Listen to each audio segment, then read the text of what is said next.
Bienvenue à tous pour ce nouveau rendez-vous mensuel, en espérant bien évidemment que tout le monde se porte toujours bien. Pour ceux qui ne me connaissent pas, mon nom est Marc Compère, je fais partie de l'équipe Private Banking du Brabant Wallon et serai votre modérateur pour poser vos questions à notre orateur à la fin de son exposé. Notre orateur, vous l'avez compris, c'est donc Jérôme Van der Bruggen, responsable de la stratégie d'investissement auprès de Degroof Petercam et que je ne dois plus présenter, je pense. Nous sommes ravis de l'accueillir aujourd'hui. Alors, il est clair que les semaines se ressemblent, trop devrais-je dire, et même si l'actualité sanitaire récente n'est pas vraiment engageante, nous espérons franchement une évolution concrète vers la sortie de crise et un retour à une vie sociale plus agréable qui nous permettra aussi de vous retrouver en présentiel. Encore un peu de patience donc, mais restons prêts et motivés. Au niveau économique, de manière assez similaire, si on a l'impression que l'on tarde et que l'on recule le momentum du redémarrage, on sent pourtant bien qu'on y arrive et qu'on se rapproche d'une vraie reprise. On a eu d'ailleurs des signes avant-coureurs avec une rotation sectorielle, une remontée de taux, un pointage du retour de l'inflation. Certains prédisent d'ailleurs une reprise spectaculaire et une surchauffe de l'économie qui pourrait changer la donne des aides massives en cours. Et pourtant, une fois de plus, la Banque centrale américaine a calmé le jeu cette semaine. Pas de resserrement monétaire, taux bas jusqu'en 2024. On va continuer à supporter l'économie pour ce qu'elle a besoin, aussi longtemps que nécessaire, affirme-t-elle. Et une attention de sa part plus particulière sur les vrais chiffres du chômage plutôt que sur l'inflation. Donc, on pourrait ainsi combiner une reprise forte de la croissance avec un maintien de soutien à l'économie en tolérant une hausse temporaire de l'inflation et un accroissement encore de la dette, devrais-je dire. Jérôme, merci pour ton éclairage de cet environnement sans cesse changeant et l'impact qu'il peut avoir sur nos convictions et notre stratégie d'investissement. À quelques semaines de cette fameuse reprise, sommes-nous prêts pour le monde de demain? Merci Marc pour cette introduction. Si jamais tu ne m'entends pas bien, n'hésite pas à me le faire savoir. C'est parfait. Euh, voilà. J'ai intitulé cette présentation Investir à l'industriel 4.0 avec une phrase d'Antonio Gramsci que j'ai hésité à mettre, vu, je dirais, l'origine de cet auteur que certains d'entre vous connaissent peut-être. Le vieux monde se meurt, le nouveau monde tarde à apparaître. Le point central de ma présentation, c'est que nous sommes dans ce nouveau monde. Euh, que la pandémie a permis certains développements qui nous ont réellement fait atterrir dans ce nouveau monde. J'y reviendrai.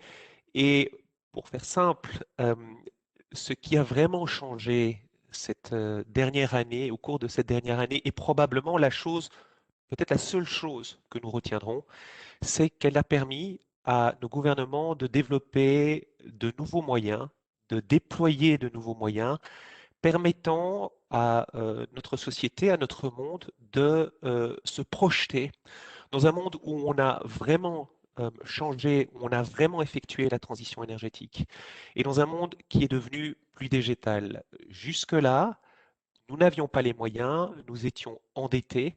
Cette pandémie a permis, et vous me permettrez ce raccourci, puisque finalement, je reviendrai sur les éléments qui nous ont amené à ça, mais il nous a permis à déployer ces moyens. Alors, dans cette présentation, je vais avoir 5 points. Je vais faire un bref retour en arrière qui vous permettront, j'espère, de comprendre, et pour ceux qui ont déjà écouté nos présentations, de faire je dirais, un inventaire de toutes les décisions historiques qui nous ont amenés à cette situation. En fait, la pandémie a simplement permis de débloquer un petit élément dans la charnière qui nous manquait. Tout l'y préparait. On dit souvent que la pandémie était un accélérateur et véritablement, c'est ce que ce retour en arrière tentera de démontrer, c'est qu'en fait, beaucoup des tendances que nous sommes en train de vivre étaient déjà préexistantes. Je passerai ensuite un peu de temps sur le plan de relance de notre nouveau président aux États-Unis, M. Joe Biden, qui nous permettra de comprendre que cet homme et le parti qui le soutient a très bien compris le monde dans lequel nous étions, puisqu'ils ont mis en œuvre, et ça n'est pas fini, un plan qui n'a pas de précédent au niveau historique dans son ampleur. J'y reviendrai. Ensuite, je passerai un petit peu de temps pour vous parler d'économie et vous montrer quelques indicateurs qui montrent précisément ce que Marc a très brillamment exposé tout à l'heure, que nous sommes dans une phase d'accélération, il n'y a pas de doute là-dessus. très peu de chances de revenir en arrière sur la reprise économique. Euh, Et puis, je vous parlerai de notre positionnement stratégique à long terme. Et ensuite, je terminerai avec quelques thématiques sur, je dirais, le titre de la présentation, comment investir à l'ère industrielle. Donc voilà le programme d'aujourd'hui. Je vais tenter de faire ça en 25 minutes, mais commençons par un bref retour en arrière.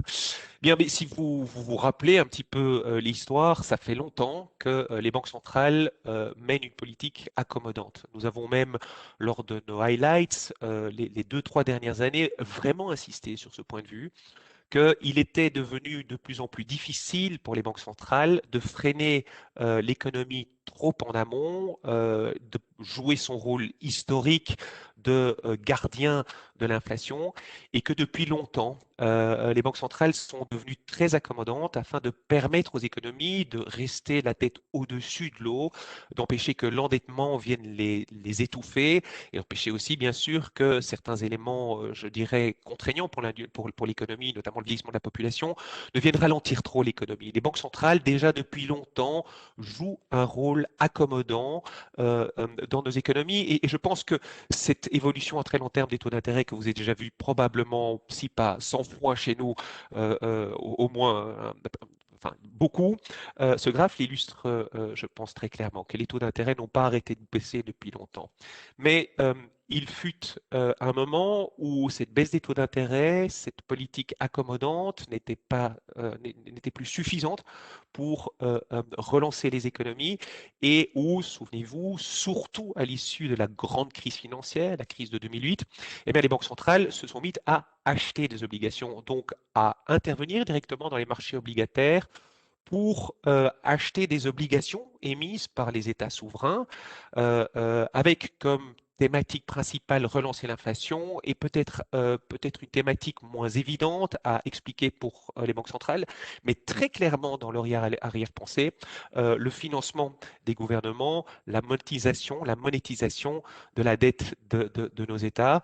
Euh, je ne sais pas si vous vous souvenez des épisodes où M. Draghi se retrouvait à faire des conférences de presse pour expliquer pourquoi il achetait des obligations, avec derrière lui l'historique de toute la Banque centrale allemande qui l'empêchait de le faire, et mettant très clairement en avant son plan de ne pas faire de retour en arrière ces programmes d'achat d'obligations. Il nous a amené dans cette nouvelle ère où les banques centrales achetaient de la dette gouvernementale, et ensuite la crise sanitaire qui a vraiment fait donner lieu à une combinaison entre la politique monétaire et la politique fiscale, où, de façon très claire, beaucoup plus évidente que, je dirais, la façon sournoise dont cela se passait juste avant la pandémie, les banques centrales et les gouvernements ont travaillé de concert pour de très bonnes raisons, afin d'éviter que nos économies s'effondrent suite aux mesures de confinement qui ont été prises pour endiguer le développement du coronavirus. Hein. Donc, c'est cette combinaison claire au grand jour entre la politique fiscale et la politique monétaire a été mis à la lumière d'une étude faite par l'Institut Bruegel, un think tank européen très intéressant, qui nous met sur ce graphique les chiffres de, oui, d'impulsion fiscale financée par les banques centrales pour permettre aux économies de rester à flot. Vous voyez que dans le cas de la Belgique, on a eu 6,2%, avec des garanties de 21,9%. Donc le total, 25% à peu près de notre économie en garantie et autres plans de relance, juste pour la Belgique. Alors ces garanties étaient temporaires, c'est le fameux moratoire que les banques qui ont permis, enfin, c'est ce qui a permis aux banques d'imposer un certain moratoire ou d'octroyer un moratoire sur le remboursement de certaines dettes. C'était un plan d'action qui a été répercuté partout en Europe, en France, en Allemagne, en Angleterre et aux États-Unis. Et donc, cette pandémie donne lieu à cette première concertation au grand jour entre la politique fiscale et la politique monétaire. Et je dirais, c'est une chose capitale à comprendre pour bien voir la suite des événements dans nos développements de nos économies. C'est qu'une fois qu'on a engagé cette machine, eh bien, on ne fait pas vraiment retour en arrière. Et donc, ces plans fiscaux d'ampleur énorme nous mènent au prochain chapitre. Et le prochain chapitre, c'est quoi? C'est comment Joe Biden et le Parti démocrate utilisent cette nouvelle technique pour lancer un plan de relance absolument sans précédent. Le plan de relance qui a été voté la semaine dernière ou la semaine précédente par le Sénat américain et puis par le Congrès et qui comprend à peu près entre 10 et 12% du produit intérieur brut américain est un plan gigantesque. Et si on accumule en fait les deux plans de relance, l'un mis par M. Trump l'année dernière et celui mis par Joe Biden, si on les accumule, si on les met ensemble, eh bien nous avons un plan de relance dont on a dont on va voir les effets cette année, qui représente à peu près 25% du produit intérieur brut américain, comme je le disais, sans précédent. Alors, que comprend ce plan de relance? Ça vaut peut-être la peine de se pencher dessus.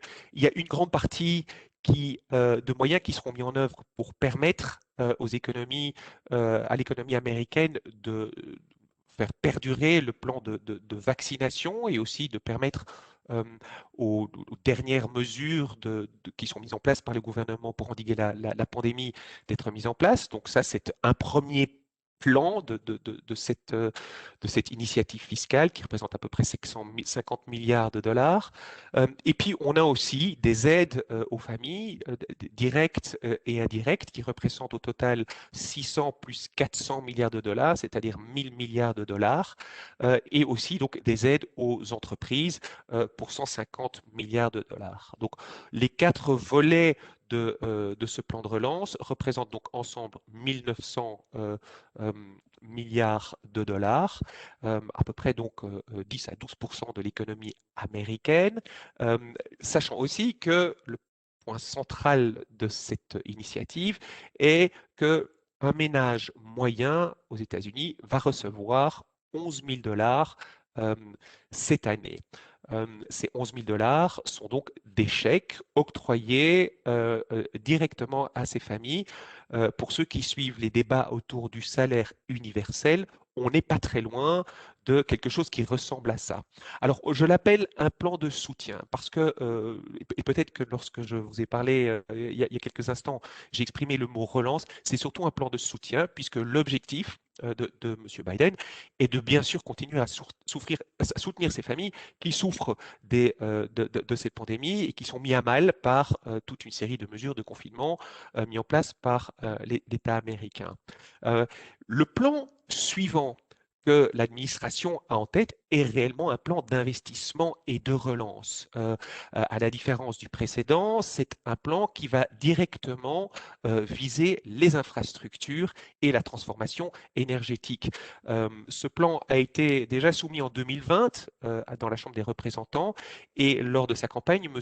Biden a rajouté certains éléments et vous voyez que tout en bas du tableau, Clean Energy est passé de 220 à 400 milliards. Croyez-moi, le chiffre sera encore plus élevé que ça le jour où ce plan verra véritablement le jour.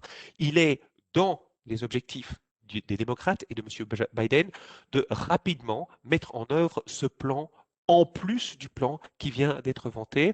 C'est un plan donc qui a pour objectif de lancer l'économie américaine dans la transition énergétique comme est en train de le faire l'Europe et comme tout le reste du monde est en train de le faire. Et donc, je reviens vers la thèse centrale, je dirais, de cet exposé, c'est que ce que cette pandémie a permis de faire, c'est de débloquer des moyens pour véritablement relancer ou projeter nos économies et aussi l'économie américaine qui, pour ceux qui s'en souviennent, avait pris un petit peu de retard dans la transition énergétique lors de l'administration précédente. Eh bien, aujourd'hui, je dirais, tout est effacé.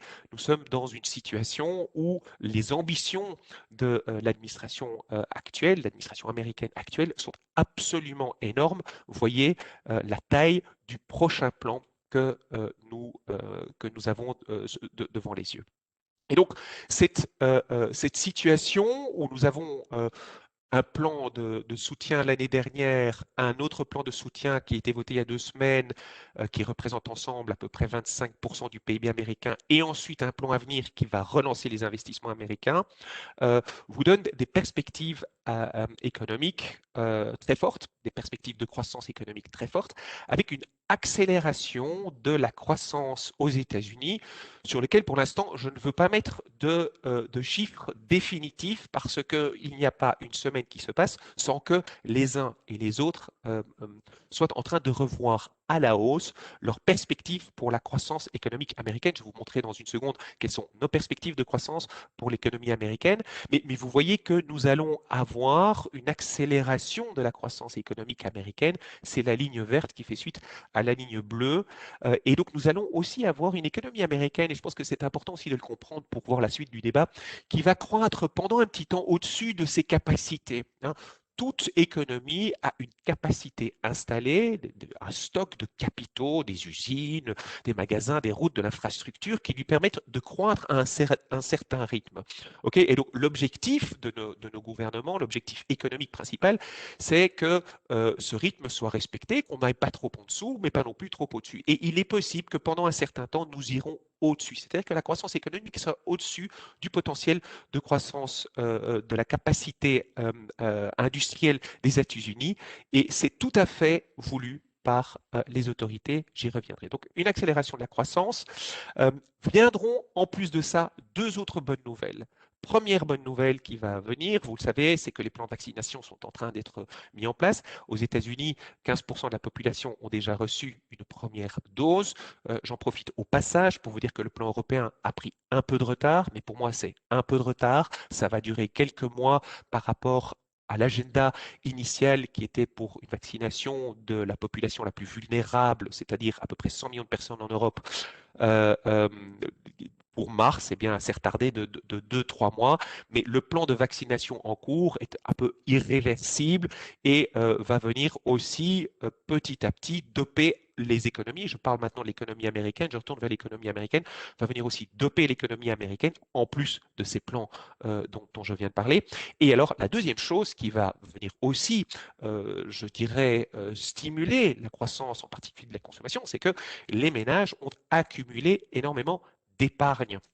Et que donc cette épargne, à partir du moment où nos économies vont pouvoir se réouvrir, va sans doute être dépensée. Et donc nous allons avoir une croissance économique qui est tente de la projeter sur le graphe que vous voyez à cet écran, qui prend des indicateurs avancés, puis ensuite une mesure de la croissance réelle de l'économie.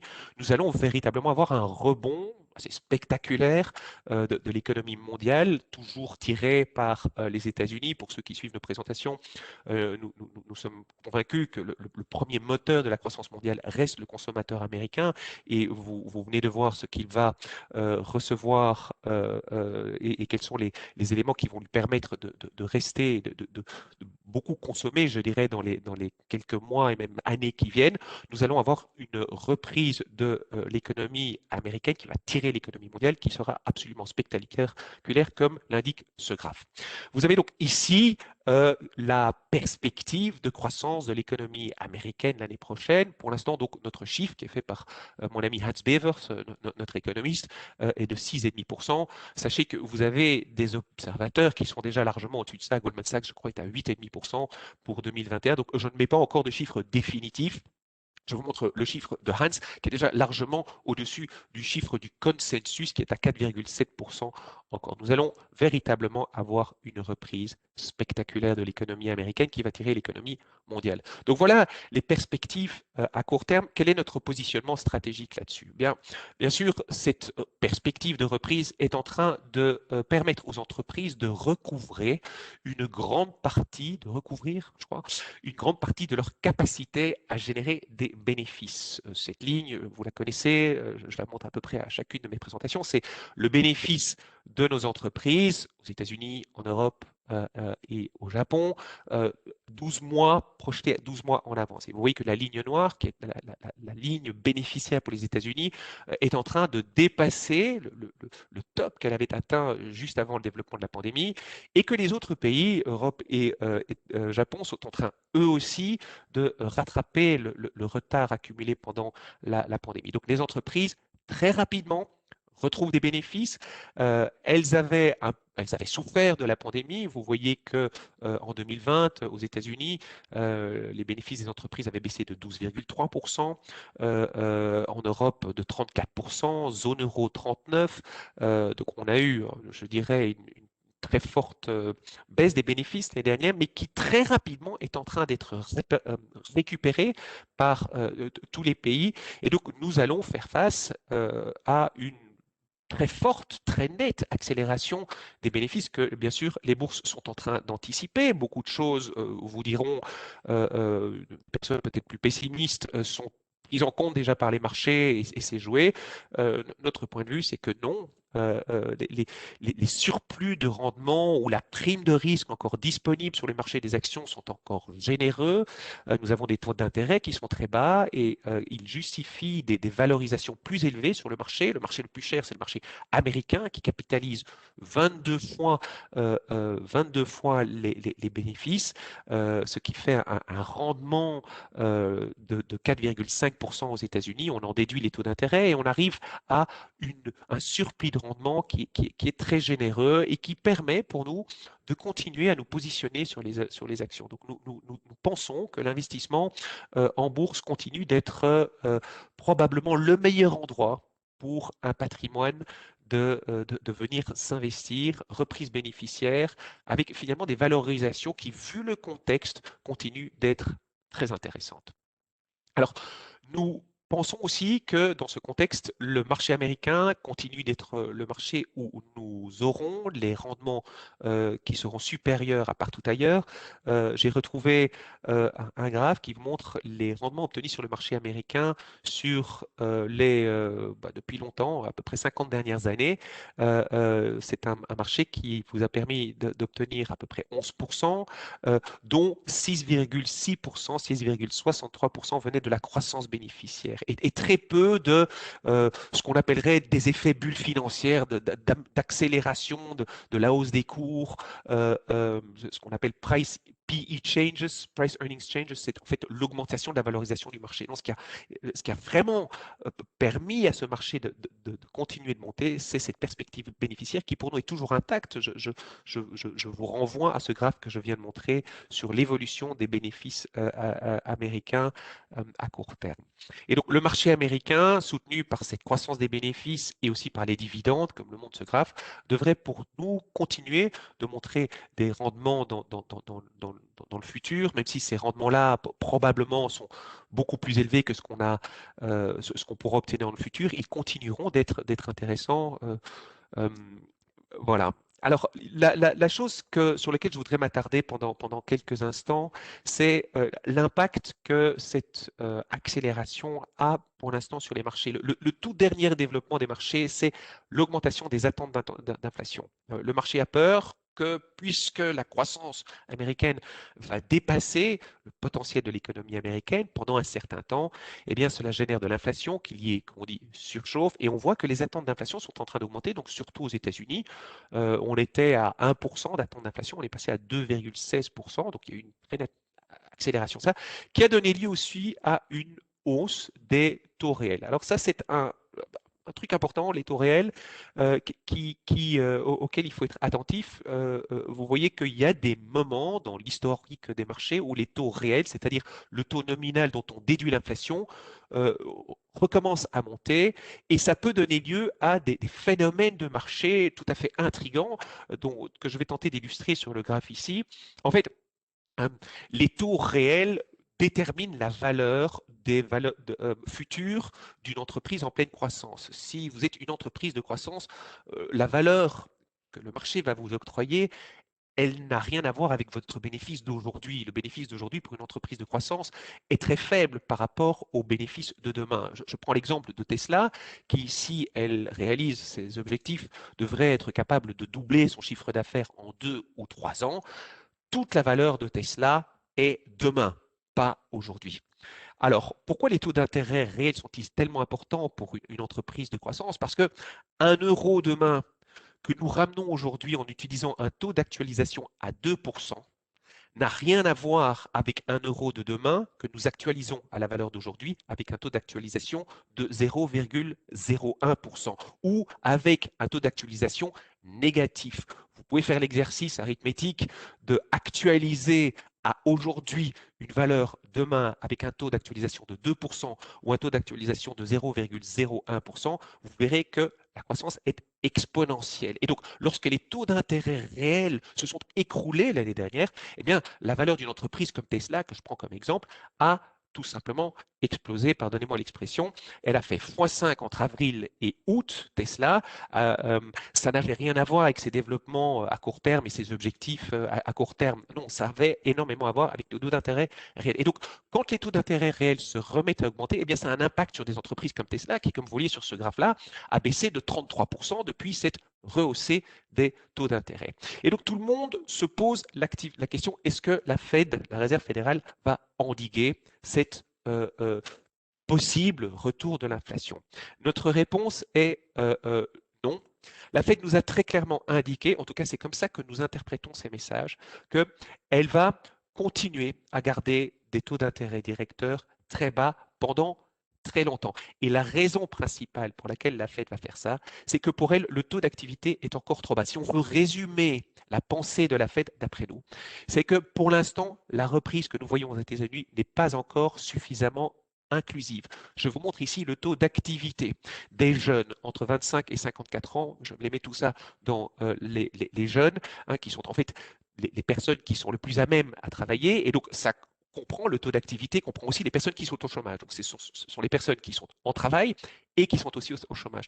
Nous sommes à 76,4%, un niveau qui est encore beaucoup trop bas par rapport au niveau de potentiel de l'économie américaine. Et la Fed ne veut absolument pas que ces personnes soient laissées pour compte dans la reprise que nous allons connaître maintenant. Elle ne veut pas, permettez-moi de revenir un petit peu en arrière, elle ne veut pas qu'arrive la même chose qui est arrivée lors de la reprise précédente sous M. Obama, où en fait la Réserve fédérale est intervenue trop tôt pour finalement arrêter la croissance économique et a malheureusement permis que beaucoup de gens soient laissés pour compte dans la reprise économique. Si vous voulez, la reprise économique s'est arrêtée trop tôt que pour permettre à ces personnes de retrouver une situation d'emploi, une situation stable, une situation de prospérité américaine. Et donc, nous sommes convaincus que la Fed ne rehaussera pas ses taux au moins avant 3 ans. Et donc, pour nous, nous allons avoir des rendements obligataires qui vont rester très bas et des rendements obligataires réels qui devraient rester en dessous du niveau de 0.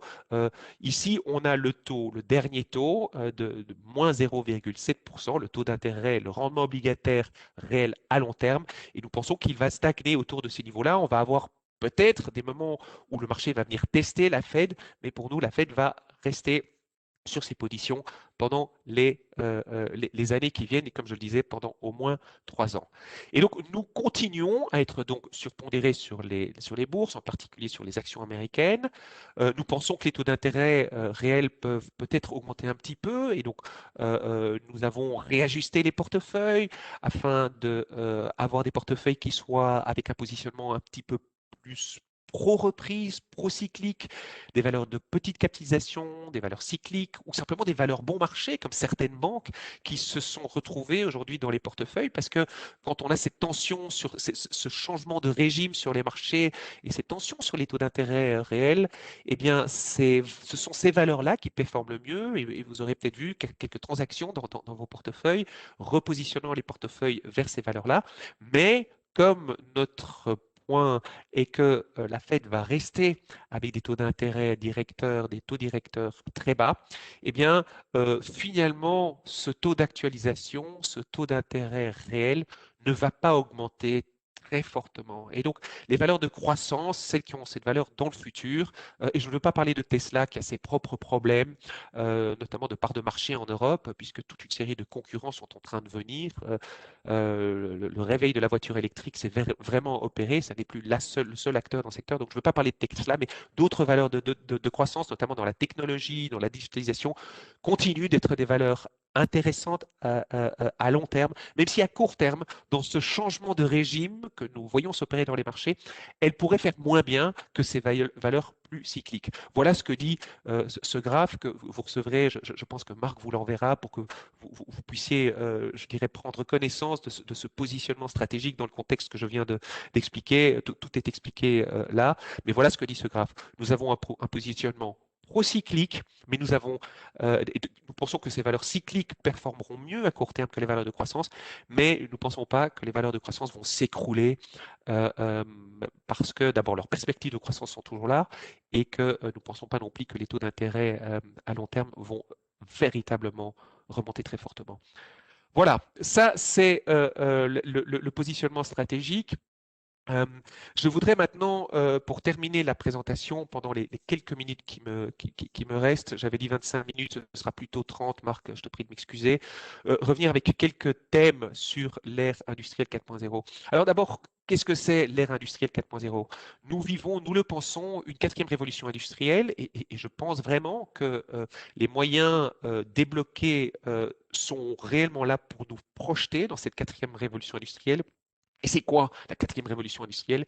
Eh bien, c'est permettre de produire en masse des produits uniques et personnalisés, tout en respectant le souhait des consommateurs de réduire l'empreinte carbone de leur consommation.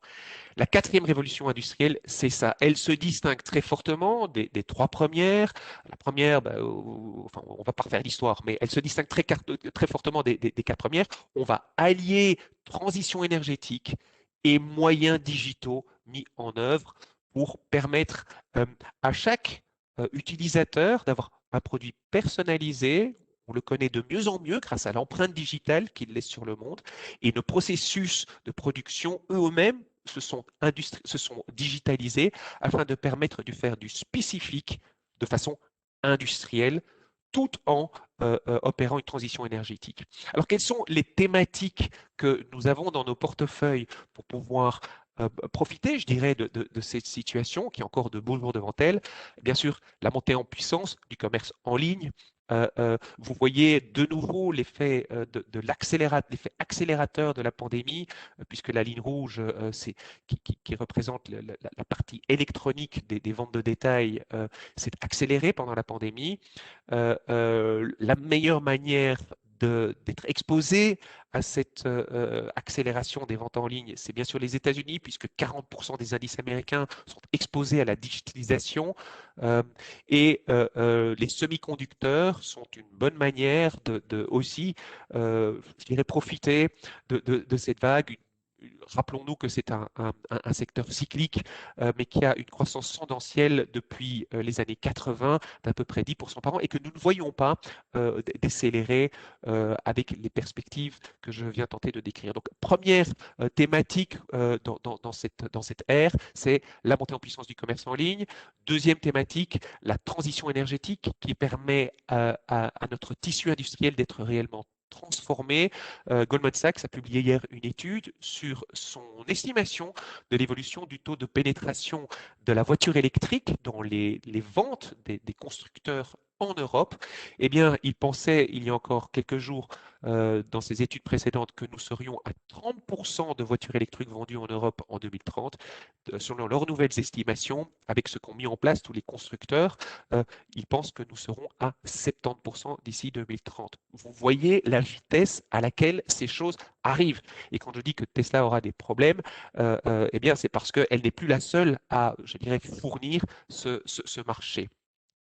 Cette transition dans l'automobile, elle est en train de s'opérer. Le secteur automobile a connu vraiment un moment très noir en 2019 et 2020. Les analystes avaient été trop optimistes, entre autres parce qu'on pensait que la Chine, ça allait être un endroit de croissance éternelle. je dirais que les estimations ont eu un reset, comme on dit en anglais, elles se sont rebasées. On peut maintenant repartir sur des bases solides. C'est la ligne verte foncée que vous voyez sur votre écran, avec une croissance qui certes ne sera pas la même que celle qu'on avait envisagée en 2018, mais qui sera excellente. Et donc voilà une manière de se projeter dans la transition énergétique, mais bien sûr d'autres entreprises permettent de jouer ça, notamment toutes les entreprises qui fabriquent de l'énergie renouvelable partout en Europe. Voilà donc une deuxième thématique. Et puis je termine par le dernier thème, c'est le choix d'émetteurs responsables. Si nous nous projetons dans cette nouvelle ère, dans ce nouveau monde, tel que j'ai tenté de le dire au début de la présentation, ce sera un monde où le respect des critères environnementaux et sociaux sera aussi important que la profitabilité. Nous pensons, enfin, ou je dirais, je pense, que pour choisir un émetteur, ou plutôt pour accéder au capital, si vous êtes une entreprise qui tente d'accéder au capital, eh bien, votre profitabilité et votre rating de crédit, tel que on a toujours exprimé, sera important, mais que votre rating, votre score en termes environnemental et social sera tout aussi important. Votre profitabilité est importante, mais la manière dont vous respectez les critères environnementaux et sociaux sera absolument capitale dans le monde dans lequel nous projetons. Et nous avons mis en place depuis de nombreuses années des politiques nous permettant d'identifier les émetteurs qui ne respectent pas suffisamment bien ces critères. Nous avons mis en place une politique d'investissement responsable qui s'est systématisée. Aujourd'hui, je peux vous le dire, dans un portefeuille en gestion chez nous, vous aurez un tiers des émetteurs qui seront systématiquement les meilleurs en termes de score environnemental ou social. Et donc, c'est une troisième thématique d'investissement qui, pour nous, est importante. Pour terminer, ce que cette pandémie a permis de faire, c'est de déployer des moyens qui permettront à nos gouvernements de lancer nos économies dans l'ère nouvelle, une ère qui sera caractérisée par une transition énergétique qui doit se faire et un monde plus digitalisé et qui respectera les critères environnementaux et sociaux. Voilà.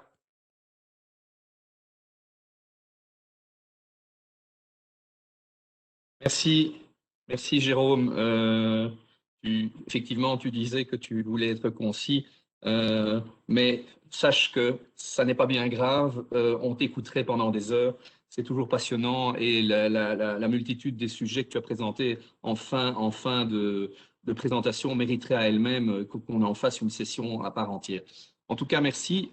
C'était très clair. Merci aussi pour le côté très didactique de l'exemple Tesla qui démontre la réalité des taux et le cours des valeurs de croissance. C'était très, très bien. On a quelques questions. La première relative à l'inflation, bien évidemment. Dans le cadre des politiques accommodantes des banques centrales, comment se fait-il que l'abus d'impression de monnaie ne cause pas cette hyperinflation qu'on pourrait attendre? Comme par exemple au Zimbabwe, nous cite le client. Eh bien, nous sommes dans une Zimbabwe, et alors on peut aussi prendre la République de Weimar, juste après la Première Guerre mondiale.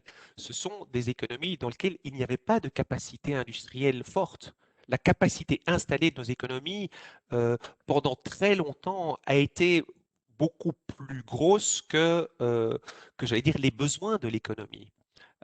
Et c'est ça et elle est encore très forte. On a encore trop de capacités installées, particulièrement en Europe, mais aux États-Unis aussi, et qui permettent d'absorber cette demande, cette accélération de la demande que nos gouvernements et nos banques centrales aussi sont en train de tenter de créer. Leur objectif, c'est vraiment d'avoir une économie qui se réchauffe. J'allais dire, ils ne veulent pas que ça se surchauffe, bien sûr, mais ils sont prêts à accepter pendant un temps un taux d'inflation qui va dépasser le taux d'inflation historique qu'on a vu. Et donc, je pense qu'on va avoir un taux d'inflation qui va s'accélérer. On va avoir un taux d'inflation qui va passer au-dessus des 2, peut-être 2,5%, peut-être même qu'on ira jusqu'à 3% pour toute une série de raisons, mais aussi parce qu'on va peut-être pendant un petit temps dépasser nos besoins, notre demande va dépasser pendant un petit temps la capacité installée, mais ça sera transitoire, c'est ce que veulent nos gouvernements, et petit à petit, ensuite, l'inflation reviendra à un niveau plus normal, plus logique. La Réserve fédérale et la Banque centrale européenne veulent et donc vont tolérer un taux d'inflation au-dessus de la moyenne pendant un certain temps. Et c'est précisément le message qu'a répété hier M. Powell. Donc, pour résumer et répondre de façon précise, nous avons une capacité installée suffisante. D'accord, Très différente du Zimbabwe et de la République de Weimar, où tout était détruit. d'accord. Justement, pour surfer sur le retour probable d'une inflation qui, à un moment donné, sera bien là, en termes d'investissement, que pensons-nous de l'immobilier papier comme protection face à une croissance possible de cette inflation? Alors, dans l'immobilier papier, je pense que, bon, d'abord, il y a certains segments de l'immobilier qui ont été durablement affectés par la pandémie. Je pense à l'immeuble de bureau, peut-être même endroits de certains secteurs du retail, des grandes surfaces, des choses comme ça. Mais l'immobilier est aussi en train de se réinventer. En théorie, et dans beaucoup d'endroits, dans la plupart des endroits, les loyers sont indexés à l'inflation. Donc, vous aurez quand même des revenus pour les promoteurs et pour les développeurs qui vont matcher l'augmentation des prix. Et donc, vous aurez une certaine protection là-dedans. Les taux d'intérêt, tant que les taux d'intérêt remontent, hein, tant qu'on est dans cette situation de réajustement, de changement de régime, d'ajustement, on pense que ça n'est pas le secteur qui va le mieux performer, mais à long terme, de nouveau, le secteur immobilier est en train de se réinventer. Pensez à tout le secteur de la logistique, à la valeur ajoutée que toute une série de ces promoteurs ajoutent aussi aux bâtiments qu'ils mettent à disposition des entreprises. Ce sont devenus finalement, un promoteur immobilier est aujourd'hui un fournisseur à l'entreprise, comme l'est n'importe quel autre fournisseur, à qui il offre des services et qui lui donne aussi des perspectives de revenus et de changement de revenus tout à fait intéressantes. Donc, je dirais qu'à court terme, c'est un secteur qui peut encore un peu souffrir tant qu'on est dans je dirais, dans ce réajustement, dans ce changement de régime et peut-être cette hausse des taux d'intérêt qui a lieu, mais dès qu'elle sera contenue, c'est un secteur qui reviendra et donc qui reste intéressant, je dirais, à long terme et qui va continuer à payer ses dividendes. D'accord. Pour rebondir sur la question précédente et la réponse que tu as donnée, nous risquons donc une inflation modérée de 2-3%. Qu'en sera-t-il du rendement de l'épargne? Alors, nous avons des rendements qui sont, vous l'avez vu, particulièrement intéressants en action. Le marché le plus cher, ok, c'est le marché américain, qui capitalise 22 fois les bénéfices. Ok. Ça veut donc dire que le rendement bénéficiaire du marché américain est de 4,5%. Donc, on est au-dessus de ce taux d'inflation. Alors, ce rendement bénéficiaire, c'est un rendement réel, ça n'est pas un rendement nominal. C'est-à-dire que si aujourd'hui, vous mettez 100 dans le marché américain, vous obtenez une capacité de générer des bénéfices de 4,5. OK? Voilà. Ça, c'est, je dirais, quelque chose qui peut équivaloir à votre dividende, à votre rendement. OK? S'il y a de l'inflation, les entreprises vont faire croître ces 4,5 au rythme de l'inflation. Et donc, la seule manière de se protéger contre l'inflation, la meilleure manière, en tout cas, c'est notre manière, c'est de rester investi en bourse. Parce que, avec les sélections des entreprises, on fait parfois des ajustements tactiques, mais vous investissez ces 100, vous touchez 4,5 en tout cas en bénéfice. Après ça, il faut voir la partie qui sera redistribuée en dividende, mais vous avez un dividende.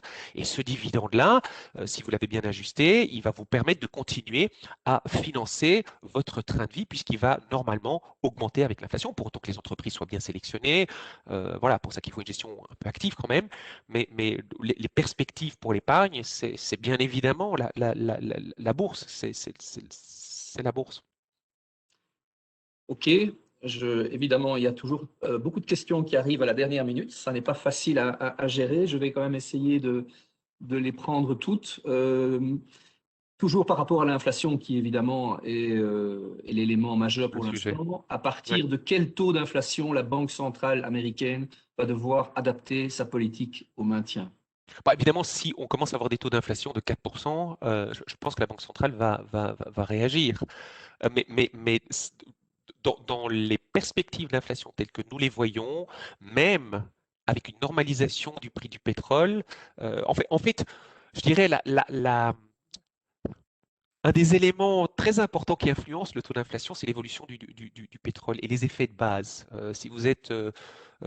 L'année dernière, le prix du pétrole était très bas, il s'est effondré, il a remonté en attendant. Donc mécaniquement, c'est ça qui va pousser le taux d'inflation à la hausse. Et donc on va passer, comme je vous le disais, 2,5-3%, quelque chose comme ça. Et après ça, ce sera transitoire parce que on a à nouveau un prix du pétrole autour des 70 dollars. Il a baissé hier, mais voilà, ordre de grandeur. On ne s'attend pas du tout à ce qu'on ait un prix du pétrole qui remonte à 80 ou 90 ou 100 dollars. Et donc, l'année prochaine, cet effet de base sera à nouveau en défaveur de l'augmentation de l'inflation. Donc voilà, les effets de base sont là. Il y a, c'est vrai, comment est-ce que je pourrais dire, certains endroits où les chaînes de production ont été mises à mal, notamment les semi-conducteurs. Vous savez que dans l'automobile, par exemple, il y a pour l'instant euh, euh, pas suffisamment de semi-conducteurs pour fournir les constructeurs. Et donc, il y a une énorme demande. Ça a à voir avec la pandémie, parce que les chaînes de production étaient mises à mal. Mais voilà, typiquement un truc dans lequel nos économies sont bonnes, c'est réagir à un besoin pour aller construire de nouvelles usines et les faire bien de façon efficace et productive. Et donc, très vite, lorsqu'il y a un manque, nos économies réagissent pour subvenir à ce manque. Et donc, il n'y a pas de raison que l'inflation augmente à cause de certains manques. Voilà, les quelques ajustements qui sont en train de s'opérer, ils seront transitoires et donc pour nous, on va avoir une augmentation de l'ordre de grandeur que je vous ai donné, mais qui ne devrait pas mener les banques centrales à réagir avant le timing qu'elles se sont donné, c'est-à-dire dans 3 ans. Oui. Alors, une petite question sur le financement US. Comment les USA vont financer le fameux plan Biden et celui qui va se générer juste après avec les infrastructures? Et Oui, quel impact sur leur taux d'endettement au bout de ces exercices? très bonne question. Premier plan, le plan Biden, celui-ci, il est financé par de l'emprunt et donc il va continuer à augmenter le taux d'endettement des États-Unis. Euh, et ce taux d'endettement, cet endettement sera financé par les banques centrales qui rachètent toujours aujourd'hui 120 milliards de dollars par mois d'obligations. Donc on a vraiment pour l'instant une réelle monétisation de la dette par les banques centrales. Donc le taux d'endettement augmente. Euh, euh, Tant que les taux d'intérêt sont bas, les charges de financement sont tout à fait payables par les gouvernements. Et donc tant que l'inflation est basse, tout ça peut être financé. Pour ça que surveiller le taux d'inflation est important. Euh, et donc, à terme, va se poser la question de cette dette, mais voilà, tant que l'inflation, on veut un peu d'inflation modérée qui va petit à petit éroder la dette, on va allonger les échéances des dettes. Les emprunts, les États ont déjà rééchelonné énormément des échéances de leurs dettes pour emprunter à 20, 30, 40, parfois des emprunts de 50 ans. Il y a même certains pays qui sont allés beaucoup plus loin. Donc ces dettes sont échelonnées dans le futur euh, et avec des taux d'intérêt qui restent bas. Et puis il y a un sujet qui est sur la table, qui est l'annulation de la dette. Bon, je ne vais pas rentrer dans les détails de ça, mais c'est un sujet qui existe, qui vit. La Banque centrale européenne s'est prononcée contre, mais je crois que c'est un sujet qui va continuer. Il y a certains arguments en faveur de ces choses-là. Et donc cet endettement, certes, augmente, mais il est nécessaire à court terme pour justement nous projeter dans l'ère suivante et est gérable par ces taux de financement très bas et cette organisation de rééchelonnement des échéances. On devrait clôturer, mais les questions sont tellement intéressantes que je prends sur moi de prendre un peu plus de temps. Les obligations resteront basses. Pourquoi pas avoir des portefeuilles plus agressifs, plus d'actions? Parce que même si le rendement obligataire est bas, on a toujours une décorrélation entre le rendement des obligations et le rendement de la bourse. Et que nous une de nos marques de fabrique en tant que gestionnaire, c'est d'avoir des portefeuilles qui sont équilibrés, où vous aurez certainement un peu d'agressivité. Bah, la preuve, c'est que je vous parle de la bourse, mais vous aurez aussi une partie du portefeuille qui viendra absorber les chocs. Et les obligations émises par des États souverains sont essentielles pour absorber ces chocs. On a d'autres absorbateurs de chocs, on a un peu d'or. L'or, pour l'instant, ne fonctionne pas, donc on n'y a pas touché. J'en ai pas parlé parce que je ne peux pas tout aborder, mais on a vendu un peu d'or dans les portefeuilles, on a toujours, on pense que ça reviendra, mais pour l'instant, ce n'est pas vraiment l'actif qui marche. On a gardé un petit peu, parce que voilà, on n'a pas la science infuse, mais on a un peu réduit. Mais les obligations sont toujours le pilier central d'absorbateur de choc. Avoir un portefeuille agressif, c'est bien, ça marche. Le problème, c'est quand, et on n'a pas la science infuse, malgré, je dirais, le bagou de nos présentations, je pense qu'on garde quand même une certaine humilité par rapport à notre capacité de prévoir le futur. On fait le mieux avec les éléments qu'on a et on sait très bien qu'il faut avoir raison dans 55% des cas, que c'est impossible d'avoir raison dans 100% des cas. Et si vous avez un portefeuille agressif et concentré et que vous vous êtes trompé, ça fait pas mal, ça fait très mal. Et donc, c'est très important de rester très diversifié. Aucune des idées d'investissement que je vous donne ne doit être regardée en séparé. Il y a des thèmes qui viennent rajouter des- oui, de la surperformance, du tactique dans nos portefeuilles, mais ces perspectives de croissance, elles ne peuvent être envisagées que dans un portefeuille qui est diversifié et donc dans lequel il y a des obligations. Et au plus votre profil est défensif, au plus vous aurez des obligations, mais toujours avec une source de rendement qui proviendra des investissements de la partie du portefeuille investi en bourse. Ok, voilà, on est malheureusement obligé de clôturer. Il y avait encore une très belle question sur l'Inde et la Chine, mais on y reviendra, promis, en direct ou bien la prochaine fois. Oui, moi je Voilà, pense que je reviens pas la semaine, la fois prochaine. La fois prochaine, c'est mon ami Jean-Marc qui sera là. On Voilà. retrouvera au mois d'avril, effectivement, Jean-Marc Turin. La date exacte va être affichée sur le slide. C'est donc toujours le troisième vendredi, en principe. Voilà, ce sera le 23 avril avec Jean-Marc Turin. Voilà, il me reste à vous souhaiter une excellente fin de journée et un très bon week-end. Et au mois prochain. Au revoir. Merci pour vos questions. Merci Marc pour l'animation et merci Muriel pour l'organisation aussi.